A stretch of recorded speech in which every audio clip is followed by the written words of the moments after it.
지금 당신의 언어는 사랑인가? 라는 제목으로 오늘 고린도전서 13장의 사랑장을 가지고 우리의 언어에 대해서 한번 같이 알아보고 은혜 나누는 시간 갖기로 하겠습니다. 고린도전서 13장이 길기 때문에 앞부분에 1장에서 3장까지만 봉독하겠습니다. 내가 사람의 방언과 천사의 말을 할지라도 사랑이 없으면 소리나는 구리와 울리는 꽹과리가 되고, 내가 예언하는 능력이 있어 모든 비밀과 지식을 알고 또 산을 옮길 만한 모든 믿음이 있을지라도 사랑이 없으면 내가 아무것도 아니요 내가 내게 있는 모든 것으로 구제하고 또 내 몸을 불사르게 내줄지라도 사랑이 없으면 내게 아무 유익이 없느니라. 그리고 사랑에 대해서 오래 참고 온유하며 쭉 나옵니다. 우리는 자녀에게, 부부간에, 또 이웃에게, 그리고 교회에서, 직장에서 사랑한다는 말로 자신의 뜻에 맞게 하기를 요구하고 권면하는 경우가 참 많습니다. 또 자신의 믿음이 좋은 것처럼, 자신은 옳은 것처럼 상대방을 무시하거나 함부로 조정하려고 하는 경우도 많이 있습니다. 그리고 심지어 자식에게도 내가 이렇게 너를 위해서 희생하고 너를 키웠는데, 너한테 헌신했는데 네가 나한테 이럴 수 있어 하고 자식한테 뭔가를 받아내려고 하는 보상 심리도 있습니다. 이렇게 사랑하기 때문이라고 사람들은 말하는데, 성경은 사랑이 없는 모든 행위는 무가치하다고 말합니다. 그럼 무엇이 진짜 사랑일까요? 여러분의 입으로, 행동으로 사용하는 언어, 그 언어는 진정으로 사랑이라는 본질을 담고 있습니까? 지금부터 우리의 삶 속에서, 세상의 사람들 속에서 왜곡된 언어들과 하나님의 본성인 진정한 사랑의 언어를 살펴보면서 혹시라도 우리의 언어를 잘못된 것이 있다면 하나님의 사랑의 언어로 바꾸어지는 기적을 체험하는 시간이 되기를 축복합니다. 첫 번째는 사랑으로 포장된 통제와 조종하는 언어가 있습니다. 내가 너를 사랑하기 때문에, 내가 당신을 사랑하기 때문에 이렇게 하는 거야, 이렇게 말하는 거야. 제발 내 말 좀 들어. 이렇게 해보라고. 그럼 된다고. 이렇게 심지어 예언을 받았다고 해서 하나님의 예언인 것처럼 해서 조정하는 경우도 있습니다.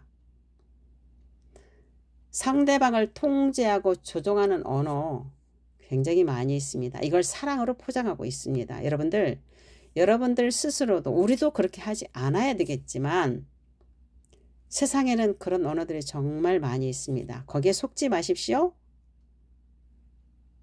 속지 마십시오. 두 번째는 진실로 포장된 정죄와 비난입니다. 자신은 진심으로 내가 너를 생각해서 그런 거야. 당신을 생각해서 그런 거야. 근데 왜 당신은 그렇게 해? 그건 진심이 아니잖아. 잘못된 거잖아. 라고 비난하는 거예요. 상대를 무시하는 거죠. 그건 진심이 아니에요. 자기의 유익을 위한 거예요. 의도는요. 내 뜻대로 끌고 가려고 하는 거예요. 통제와 조종도 마찬가지예요. 그런 언어도. 또 세 번째는 헌신으로 포장된 인정과 보상 심리예요. 좀 전에 말씀드렸던 자녀에게 하는 거. 그죠? 또 교회에서도 마찬가지예요. 본인이 헌신하고 봉사하고 열심히 해서 목사님께 인정받기를, 누구 사람들에게 인정받기를, 그런 보상 심리가 있는 상태에서 하는 것은 절대 옳지 않습니다. 또 염려로, 네 번째는 포장된 불안의 의심이에요. 염려. 나는 염려가 있어. 근심이 있어. 나는 이렇게 잘하지 못해 하면서도 겉으로는 아무렇지도 않은 것처럼. 말씀이 그랬잖아. 말씀대로 되었어. 난 다 나았어? 나 그렇게 되었어. 나 불안하지 않아. 담대해. 저는 이런 것들이 다 저한테 해당되었던 사람이에요. 예, 제 안에 그런 것이 가득 있었던 사람이에요. 과거에는. 지금은 굉장히 많이 좋아졌죠.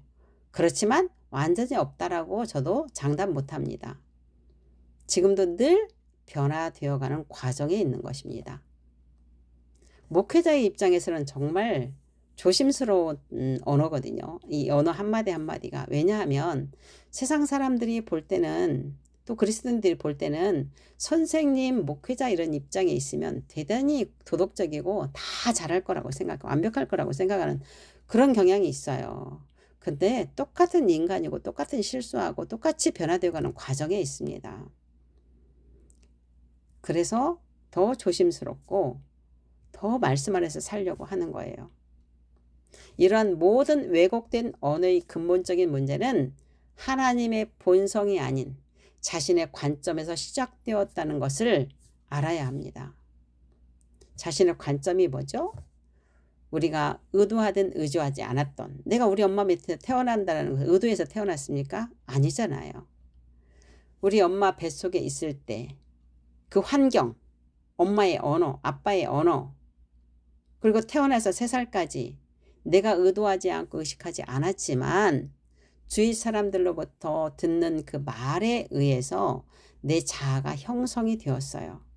그 형성된 자아는 그게 믿음 체계가 이루어지고 그게 관념이 되는 거예요. 그 시각, 그 렌즈로 세상을 보고 사람들을 보고 듣는 거예요. 검정 렌즈를 끼고 보면 검적해 보이고, 빨간 렌즈를 끼고 보면 빨갛게 보이고 빨갛게 들려요. 하얀 렌즈를 끼고 보면 세상이 하얗게 보이고 하얗게 들립니다. 고린도전서 13장의 사랑은 주체가 내가 결코 아닙니다. 상대방을 향하는 것입니다. 이타심이에요. 상대가 원하는 것을 해주는 것이 진짜 사랑이지 내가 원하는 대로 끌고 오는 게 사랑이 아니라는 거예요. 위장된 언어는 결국 자신의 관점으로 나의 필요, 나의 안정, 나의 유익, 내 뜻대로, 내 방식대로 이끌어가기 위한 그 마음을 숨겨놓고, 의도를 숨겨놓고 사랑이라는 도구로 딱 포장을 해서 사용하는 언어입니다. 우리는 이런 언어를 우리도 쓰지 않도록 늘 점검하고 말씀 안에서 말씀대로 살아야 되겠지만, 세상의 사람들 그리고 뉴스를 볼 때, 또 주위 사람들과 내가 관계할 때 이것을 잘 분별할 수 있어야 됩니다. 분별할 수 있는 방법은 오직 성령님이에요. 그리스도 안에서 성령님이 인도할 때만 이 분별이 가능한 것입니다. 자신은 잘 알아서 분별을 잘 한다라고 착각하는 사람이 정말 많아요. 네. 따라서 그리스도 안에서 새로운 피조물이 되었다는 것은 우리 언어의 포장지, 그 말뿐만이 아니라 번드르르한 말 엄청 잘하잖아요. 그 안에 담긴 내용물, 의도와 동기까지 사랑으로 하나가 되어야 됩니다. 우리 심중에는 그렇지 않으면서 말로는 얼마든지 달콤한 말 많이 할 수 있습니다. 성령님이 조명하지 않으면 그 의도를 우리는 파악하지 못하는 경우가 정말 많아서 속는 것입니다. 5번째는 하나님의 본성의 언어입니다. 요한일서 4장 7절에 사랑하는 자들아 우리가 서로 사랑하자. 사랑은 하나님께 속한 것이니 사랑하는 자마다 하나님으로부터 하나님을 알고, 하나님의 속성이 사랑이시기 때문에 그 하나님 본성이 우리 안에 계시기 때문에 그분의 본성이 우리를 통해 나타난다면 당연히 사랑의 언어가, 하나님의 본성의 언어가 나타나야 되는 것이 맞다라고 말씀하고 있는 거예요. 고린도전서 13장 4절에서 7절 오늘 본문 말씀에 사랑은 이렇다고 지금 말씀하고 있어요. 사랑은 오래 참고 온유하며 시기하지 아니하며 자랑하지 아니하며 교만하지 아니하며 무례히 행하지 아니하며 자기의 유익을 구하지 아니하며 성내지 아니하며 악한 것을 생각하지 아니하며 불의를 기뻐하지 아니하며 진리와 함께 기뻐하고 모든 것을 참으며 모든 것을 믿으며 모든 것을 바라며 모든 것을 견디느니라 라고 말씀하고 있습니다. 이제 이 사랑의 언어를 하나하나 알아봅시다. 사랑은 오래 참고 그러니까 내 속에서 화가 나는 것을 꾹꾹 눌러 참고 견디는 것이 결코 아닙니다. 그렇게 되면 언젠가는 폭발하게 되어 있습니다. 내가 그리스도 안에서 하나님의 성품을 말하는 거예요. 오래 참는다라는 것은.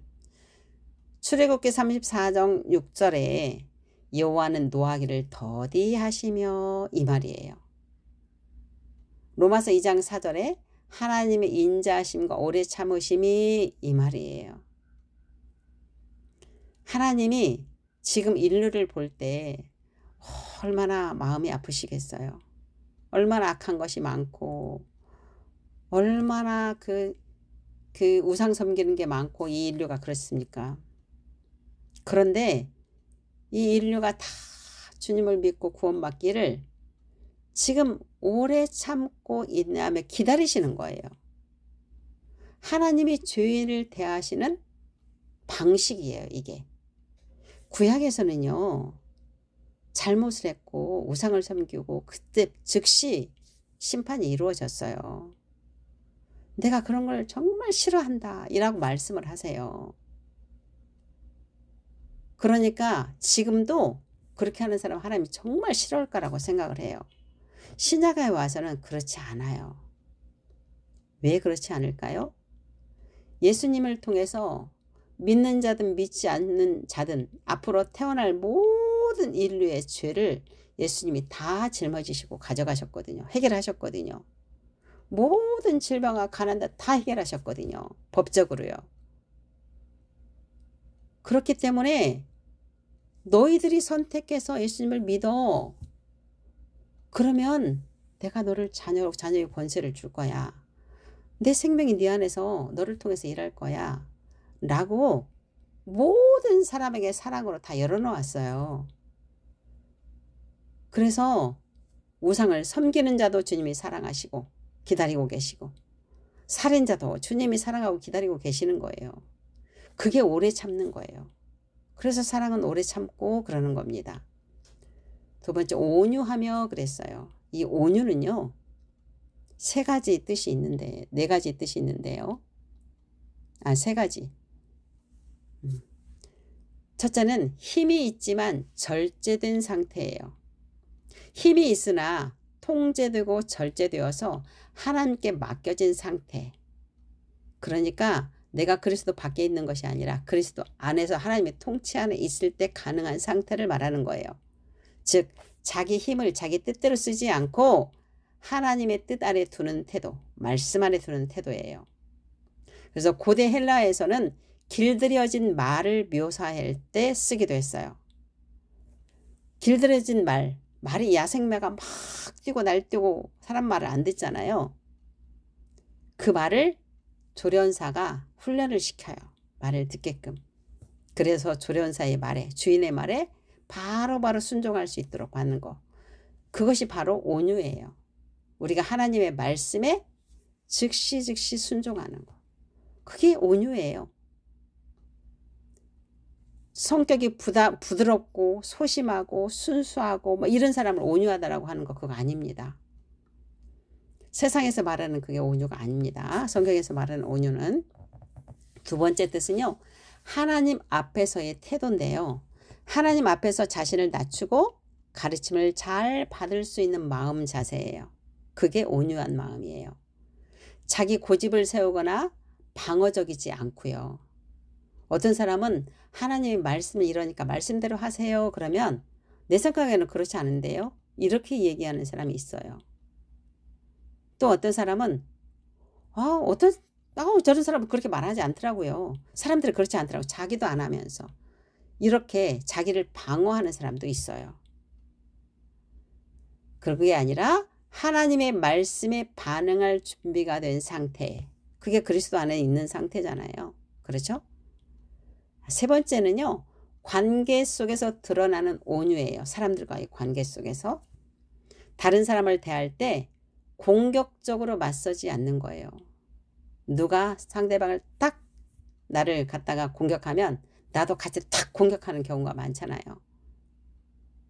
그래서 뒤끝이 있어서 복수를 나에게 기분 나쁘게 했는데 나도 복수해줘. 이런 거 있잖아요. 복수나 자기 변호에 집착하지 않아야 돼요. 계속 자기가 안 그랬다는 것을 변호하기 위해서, 변명하기 위해서 늘어놓잖아요. 저도 얼마나 많이 그랬는지 몰라요, 과거에. 이거 진짜 많이 했어요. 나를 그럴듯하게 포장하고 내 속에 있는 단점을 보이지 않고 잘 보이기 위해서 이게 많았어요. 그러나 불의에 또 동조하지 않아야 돼요. 잘못된 것에 동조하는 경우가 나도 모르게 갈 때가 많이 있습니다. 남들이 남을 헐뜯고 나쁜 욕을 할 때 나도 같이 그래 나도 그렇게 생각했어. 맞아 이렇게 말하는 거. 이거 조심하셔야 합니다.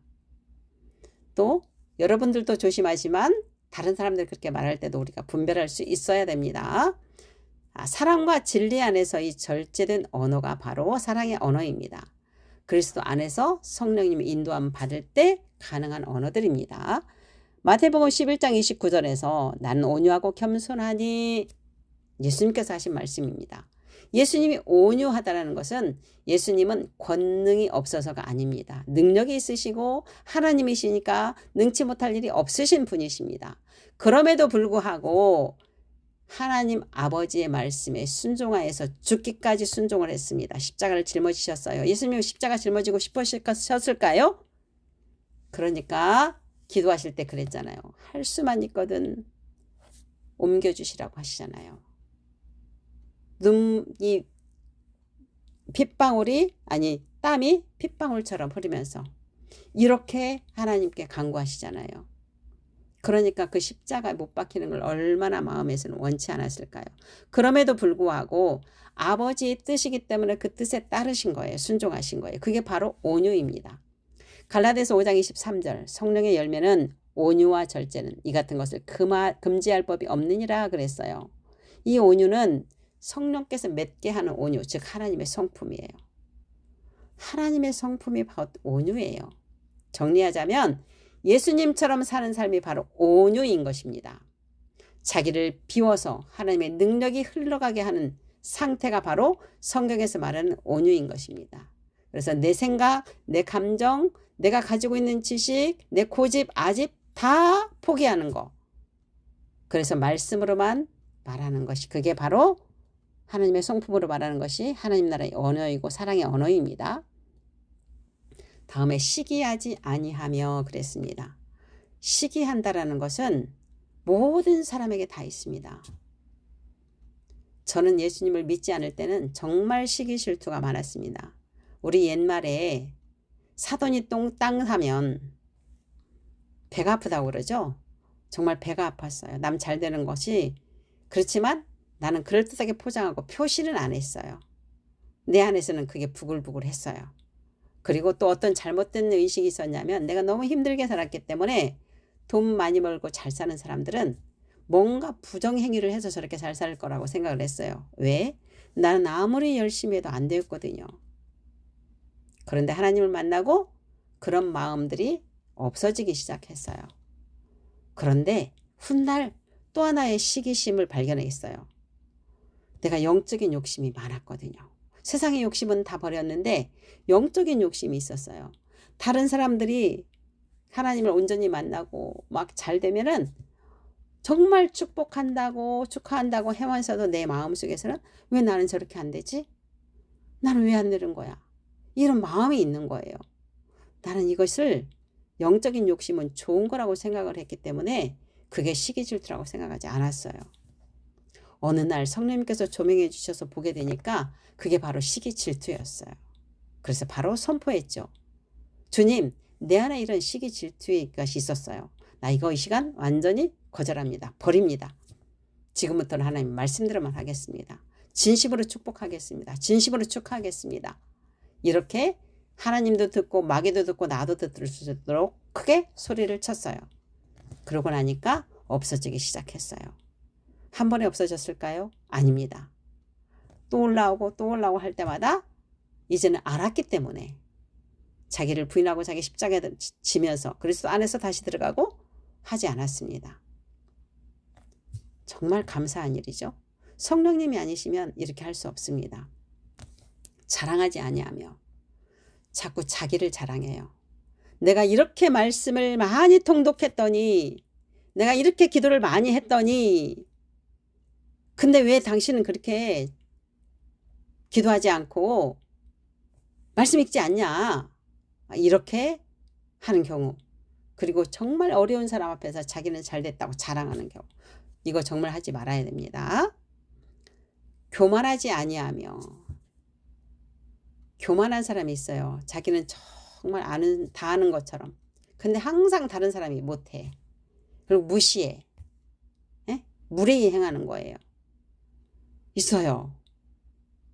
그런 사람이 있어요. 자기의 유익을 구하지 아니하며 항상 자기 유익을 바탕에 깔아놓고 네가 그렇게 해야 돼. 이렇게 하는 것이 좋은 거야. 그리고 나라를 사랑하는 것처럼 애국자처럼 막 하는데 배경에는 자기의 유익, 돈을 하고 있는 사람들이 보여요. 있어요. 그래서 뒤로 착복하는. 저는 뉴스 보면 그게 보여요. 정치인들 말하는 걸 보면 보여요. 여러분들. 그리스도 안에서 한번 봐보세요. 임재호흡 하면서 그리스도 안에서 딱 뉴스를 보다 보면 그 의도가 다 보여요. 그런데 어떤 때 의도가 안 보이는 줄 아세요? 그 사람이 예전에는 참 잘했어요. 그 사람을 전적으로 내가 신뢰를 했어요. 그 신뢰한 것이 밑바탕에 딱 깔려 있으면 그 사람이 무슨 말을 해도 다 들어요. 그 사람을 그냥 신뢰하니까. 근데 사람은 얼마든지 변화될 수 있습니다. 근데 그것을 보지 못해요. 그래서 그 사람을 다 따라가요. 여러분들 그러지 말라고 제가 오늘 이 말씀을 하는 거예요. 그거 조심하셔야 된다고. 지금까지 신앙생활 잘 하다가 한 번에 넘어지는 경우가 있습니다. 또 성내지 아니하며. 우리는 성질이 참 급해요. 한국 사람들은 빨리빨리 외국 사람들 그렇게 얘기하듯이 정말 급해요. 그러다 보니 예수님께서는 하루에 7번도 와서 누가 너한테 사과를 하거든 회개를 하거든 용서해줘라 그래요. 그런데 여러분 우리는 3번만 같은 잘못을 해보세요. 속에서 이렇게 치밀어 올라요. 화를 내요. 그런데 성내지 말라고 말씀하셨어요. 그것이 하나님의 언어라고 말씀하셨어요. 하나님이 예수님이 어떻게 하셨는지 사복음에서 읽어보시면서 보세요. 예수님이 어떤 때만 화를 내셨는지. 성전에서 장사할 때만 그랬어요. 그리고 다른 거 화내지 않으셨어요. 악한 것을 생각하지 아니하며 그랬습니다. 우리 안에 욕심과 탐욕과 음란과 이런 생각하지 말라는 거예요. 그리스도 안에 있으면 그런 생각이 들 수가 없죠. 불의를 기뻐하지 아니하며 불의를 기뻐하지 않는다고 그랬어요. 주님 다른 사람이 내게 저 사람 정말 미워했는데 저 사람이 잘못돼서 고소하다 이런 거 하지 말라고요. 네? 그리고 나쁜 것을 좋아하지 말라고요. 네. 그거 하나님 정말 싫어하는 거예요. 진리와 함께 기뻐하고 진리와 함께 오직 말씀과 함께만 기뻐하세요. 하나님과 함께만 기뻐하시라는 거예요. 모든 것을 참으면 아까 설명을 했고 모든 것을 믿는다 그랬어요. 모든 것을 믿는다라는 것은 신뢰하다, 맡기다, 의지하다라는 뜻으로 사람을 무비판적으로 믿는다는 뜻이 아닙니다. 분별하지 않고 무작정 저 사람의 말을 믿는다는 것이 아니에요. 속아도 괜찮다는 뜻도 아닙니다. 하나님이 그 사람 안에서 일하실 수 있음을 신뢰하는 것입니다. 즉 말씀으로 보는 것이고 그리스도의 시선으로 보는 것입니다. 말씀을 통해서 세상을 봐야 돼요. 네. 저 사람도 하나님을 만나면 그렇게 변화될 것을 보는 거예요. 자, 모든 것을 바라며 사랑은 의심보다 신뢰를 먼저 선택하는 것입니다. 말씀대로 이루어질 것을 선택하는 거예요. 자, 모든 것을 바란다는 것은 소망하다, 확신 가운데 기다리다라는 뜻으로 근거 없는 긍정이 아니에요. 근거도 없는데 무조건 맞아 이게 아니에요. 상황이 좋아질 거라는 낙관론도 아닙니다. 지금은 실패한 것 같고 상황이 좋지 않아서 죽을 것 같고 너무나 힘들지만 우리가 현상을 붙들지 않고 하나님의 은혜의 결말, 말씀대로 반드시 이루어질 것을 바라보는 거예요. 이루어진 것을 바라보는 거예요. 그게 모든 것을 바라며 라는 뜻입니다. 또 모든 것을 견디느니라 그랬어요. 견딘다라는 것은 도망치지 않고 관계를 멀리하지 않고 오해를 받는다 할지라도 배신을 당한다 할지라도 묵묵히 그리스도 안에서 진실을 말하고 사랑을 말하고 사랑을 보내주는 거, 그것이 견디는 거예요. 그런데 어떤 사람은 나하고 대화가 안 되고 내 뜻하고 맞지 않으면 딱 관계를 끊어버린다라고 말을 해요. 그거 옳지 않습니다. 그 사람에게도 기회를 주어야 합니다. 나는 끊임없이 하나님의 사랑의 언어로 사랑을 흘러보내야 하는 것입니다. 물론 그 사람이 변할 때 있고 안 변할 수 있어요. 그렇지만 내가 그럴 힘이 완전히 장착되어 있다면 그렇게 하셔야 되고, 내가 그럴 힘이 없어서 상대방의 말에 내가 자꾸 넘어지고 끌려간다. 그러면 거리를 멀리 하십시오. 만나지 않는 게 좋습니다. 하나님의 사랑은 조건이 없습니다. 하나님의 사랑은 상대가 잘하든 못하든, 나를 힘들게 하든 나에게 잘하든 상관없이 사랑하는 것이 하나님의 사랑입니다. 하나님이 우리가 뭘 잘해서 사랑했나요? 우리가 얼마나 의로워서 하나님이 의롭다고 하셨나요? 우리가 죄를 안 져서 의로운 사람 사랑한다 이렇게 하셨나요? 아니잖아요. 하나님의 사랑은 무조건적인 사랑이에요. 진심으로 잘 되기를 원하고 상대방을 절대로 판단하지 않는 것이 사랑입니다. 마음의 동기가 순수하며 이타심으로 하는 것이 사랑입니다. 우리가 이렇게 산다면 신성한 건강을 누릴 수밖에 없고요.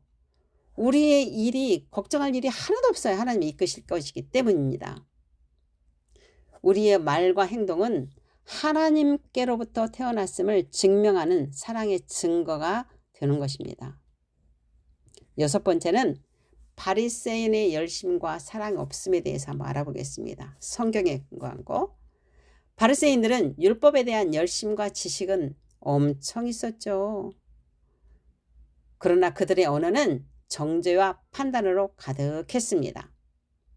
그들은 헌신했지만 사랑이 없었어요. 그래서 예수님께서 의식하는 자라고 책망을 하셨습니다. 마태복음 23장에 화 있을진저 의식하는 서기관들과 바리새인들이여 라고 뭐라고 하셨잖아요. 오늘 말씀에도 이런 말씀이 있어요. 내가 어렸을 때에는 말하는 것이 어린아이와 같고 깨닫는 것이 어린아이와 같고 생각하는 것이 어린아이와 같다가 그랬어요. 우리가 새로운 피조물로 거듭날 그 순간에는 응애하고 어린아이로 태어난 거예요. 그때는 아직 혼과 몸이 변화되지 않았기 때문에 계속 진짜 내 존재를 모르고 세상의 언어, 현상의 언어를 써요. 그렇다 하지만 장성한 사람이 되어서는 어린아이의 일을 버렸노라 그랬잖아요. 이제 신앙생활을 오래 했다면 그동안의 그 언어들이 차츰 변화되어야 돼요. 완벽하지는 않지만 실수를 할 수 있어요. 하지만 변화되는 것이 있어야 되죠. 어제보다 오늘이 0.1%라도 1%라도 변화가 되어야겠죠. 자, 이웃이나 사람들이 볼 때 우리 새로운 피조물하고 예수를 믿는다고 하는데 그 언어가 변하지 않는 것을 보고 사람들은 뭐라고 생각할까요? 어떻게 예수 믿는 사람이 저래? 라고 예수님의 영광을 가리는 일을 하게 되는 거예요. 내가 성장했다는 것을 무엇으로 보일 수 있을까요? 무엇으로 알 수 있을까요? 바로 우리 언행의 열매를 보면 알 수 있습니다. 마태복음 7장 20절에 이러므로 그들의 열매로 그들을 알리라 그랬어요. 그들의 언어로 그 열매로 안다고 그랬어요. 언어의 열매, 행동의 열매. 그 열매가 잘못됐으면 그들은 그리스도 안에 있지 않고 지금 변화되는 과정이거나 완전히 세상이거나 그러겠죠. 자, 13절은 믿음, 소망, 사랑 중에 제일은 사랑이라 그랬어요. 믿음과 소망은 하나님 나라가 완성되기 전에 끝나죠. 그렇지만 완성된 후에는 사랑은 영원한 거예요. 하나님의 속성이 사랑이니까 영원한 하나님 나라에서는 그 사랑 안에서만 살 거예요. 그래서 믿음과 소망, 사랑 중에 제일은 사랑이라고 말씀한 거예요. 사랑은 하나님 나라의 본질이며 지금 여기에 이미 시작된 천국의 언어, 하나님 나라의 언어입니다. 여러분들이 속을까봐 오늘 이 말씀을 준비했습니다. 분별하지 않으면요, 얼마든지 우리는 사람들에게 속아 넘어갑니다. 어디에 투자하라 할 때도 그럴듯하게 설명을 하잖아요. 그래서 그 비전을 보고 투자를 했는데 손해보는 사람 너무 많잖아요. 그런 것들이 다 속이는 언어, 그럴듯하게 포장된 언어들이에요.